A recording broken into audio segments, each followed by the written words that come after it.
Isa po akong nagde-deliver ng mga packages from Orange app.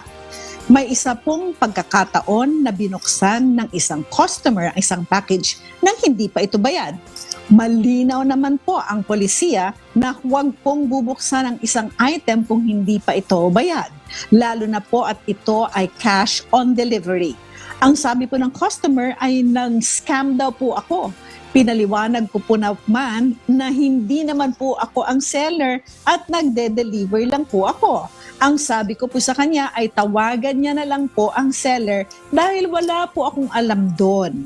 Ang nangyari po ay pinost niya po ako sa social media nang nakuha niya po yung picture mula sa CCTV nila at sinasabi sa post na isa daw po akong scammer.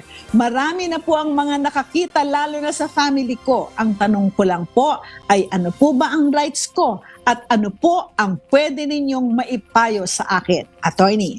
At upang sagutin yan, makakapanayan po natin ang isa po sa mga abogado ng MCGI Law Center na walang iba kundi ang attorney Jane Yonzon Repol. Again, from the MCGI Law Center, we have no other than Attorney Jane Yonzon Repol. Attorney Jane, good afternoon to you. This is Attorney Dotgan Kaiko with Ma'am Adi Rentoy. Kumusta po kayo? Attorney Jane, good afternoon. Kumusta po? Good afternoon po, Miss Annie, Attorney Dot, sa ating mga kasambahay. Magandang hapon po. Sige, Attorney Jane, mapakinggan namin po ang inyong sasabihin. Opinyong legal. Go ahead, please. Ayan Thank po. you. Salamat po, Miss Annie. Ayan po, napapanahon po ang katanungan ng ating sender, lalo na sa panahon ngayon, no? Talaga naman po, talamak ang paggamit natin ng social media. Malaya tayong nakagamit ng makabagong teknolohiya, pang komunikasyon, pero tandaan natin na yung karapatan po natin lagi kung may hangganan, lalo na po kung ito ay makakaapekto sa kalayaan o karapatan ng ating kapwa, mga kasambahay. Ika nga nila po, freedom is not absolute. So po dito sa question ng ating pong sender, no? Punta po tayo sa dun sa kanyang katanungan na siya po ay pinost at pinagbintangan na siya daw ay scammer. Okay. Mamaya po natin pag-usapan yung tungkol sa part na binuksan po ng purchaser yung kanyang parcel without paying it first, no? Pero po, Miss Annie, ang pagpo-post po sa social media o pagko-comment, kagaya ng pagmumura o paninirang puri sa isang tao o pagsasabi ng nakakasira sa kanyang pagkatao o kaya po ay nakakasira sa kanyang dignidad or tinatawag po nating malicious imputations, no? Yan po ay isang krimen na tinatawag nating libel. Ngunit pag ito po ay dinaan po natin sa sa computer networks or sa internet, sa social media, ito po ay tinatawag na po ng batas na cyber libel. Dahil po sa cyber libel, yung mismong post o yung comment, ito ay maituturing na isang electronic evidence na maaaring gamitin laban sa taong nag-publish nito o yung sa taong nag-post nito sa internet. Ito po ay ayon po sa Republic Act 10175 o ikilala po bilang cybercrime law. Yun po yung batas na nagbibigay parusa sa krimen na paninirang puri gamit ang World Wide Web or internet. Dito po sa pangyayari sa ating sender, no? Pinagbintangan po siya ng siya ay scammer, pinaratangan po siya gamit po ang social media. So ito po ay malinaw na paninirang puri at nakakasira ito sa kanyang kredibilidad o kaya sa kanyang dangal, lalo na po ito ay nakarating sa kanyang mga kamag-anak at ang kanya po mga kamag-anak ay nagkaroon ng pakiramdam na sila po ay nahihiya o sila po ay nadamay na para po sila po ay scammer. Ganyan, ganyan hong nangyari. Cyber libel po ito, Attorney Dot, Attorney Yes. Jane, cyber libel, Jane. Attorney Dot. Okay. So ano yung kaparusahan dito? Anong kaparusahan dito, Attorney Jane? Ayan po, ang kaparusahan po sang-ayon po sa batas. Ang mapapatunayan po na guilty po sa krimen na ito ay maaaring maparusahan ng pagkabilanggo at pagbabayad po ng multa.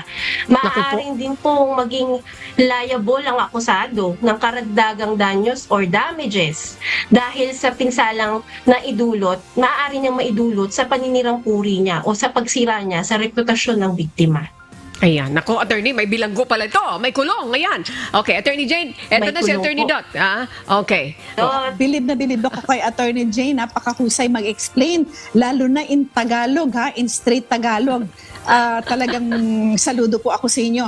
So ito lang, Miss Annie, tama lahat ng sinabi ni Attorney Jane. She was able to explain it perfectly. Pero siguro para po dun sa mga masyadong malalalim na mga sinabi ni Attorney Jane, basta ang sinasabi lang po niya, kapag po ginawa yan in public, tapos malicious imputation, ibig sabihin may sinasabi ka tungkol sa isang tao na may pagkamasama, malicious means something bad, At pagkatapos po ang sinabi po ay ikaw ay gumawa ng isang krimen o kaya meron kang vice or defect at ang pagkakasabi na yun ay Miss Annie nakakasira sa reputation nitong taong ito. Libel po yan. Pero pag ginawa po ninyo, sabi nga po ni Attorney Jane, sa social media, kagaya po ng ginawa dito ng babae, ayan po ay cyber libel, mas mataas po ang kaparusahan. So kasama na po dyan ang fine, I think mga 200,000 pesos po yan, plus imprisonment. Maganda ito, Miss Annie, na nagkakaroon tayo ng ganitong discussion dahil ang daming gumagawa niyan, hindi nila naiisip na pwede silang mademanda. So, Yan. Attorney Jane, ano po ang advice po ninyo dito po sa nagtanong po sa atin? Ang advice po natin sa ating pong sender po ay magpunta po sa PAW upang matulungan po siya na makapagsampa ng kaso at gayon din po ay ipunin po niya ang mga electronic evidence o mga ebidensya na ipinost po laban po sa kanya. At ito po ay maaari pong maging ebidensya laban naman po dun sa gumawa nito at nag-post. Mayroon lang akong gustong ihabol Okay. dito, Attorney, with your permission, Attorney Dot. Yes. Attorney Jane, I don't know, tama ba, yung rider taga-deliver lang yon? Yung namang pag-deliveran mo, dahil doon sa laganap na scam, alay nako, talaga gusto nila i-open yan. Gusto nila i-open Yes yan. po. Ngayon, ano yung, tama ba yung sinasabi ng rider? Huwag mong i-open. Dapat magbayad ka. Or else, I will be answerable for that. Ita-charge ako. Anong batas yun na nagsasaklaw dito? Parang nakakita ko na parang unfair nga naman doon sa rider kung siya'y pananagutin. Mayroon ba tayong magagawa para ma-amend yung batas na yan para maprotektahan natin itong mga maliliit na ito, Attorney Jane? Sa totoo lang po, pinoprotektahan po ng batas, sa pamamagitan po ng Consumer Act of the Philippines. Ito pong sitwasyon na ito ay pasok po sa E-Commerce Act o yung RA 8792. Ang ating po mga consumer ay may karapatan po na inspeksyonin muna at tingnan muna yung pong kanila pong bibilhin na produkto bago po sila magbayan. Kaya po ngayon po karamihan po ng ating mga mamimili ay pinipili po nila ang cash on delivery sapagkat gusto muna nilang makita kung legitimate or scam ba o hindi yung kanilang bibilhin. Ngunit sa nasabi ho ng ating delivery rider na sila po ay magiging liable kung sakaling mali yung laman o kaya sakali pong na-scam ang ating mga buyer. Hindi po tama po yung ganoong klase ng setup sapagkat syempre pinaprotektahan po ng batas ang ating mga delivery rider at ganoon din po kung paano po pinoprotektahan yung mga consumer na makaiwas po sa scam at makaiwas sa pagtanggap o pagbabayad ng bagay na mali naman po na hindi naman po ay kasang-ayon dun sa kanila po in order o binili po Ayan. online.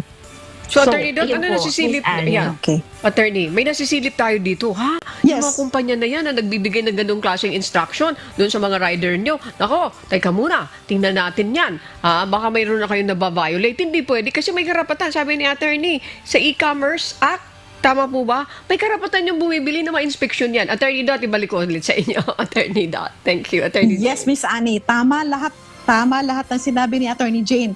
Kung ako yan, i-complain po ninyo yan sa DTI para ipasara yung kanilang business. Yan lang. Kuha kayo muna ng abogado.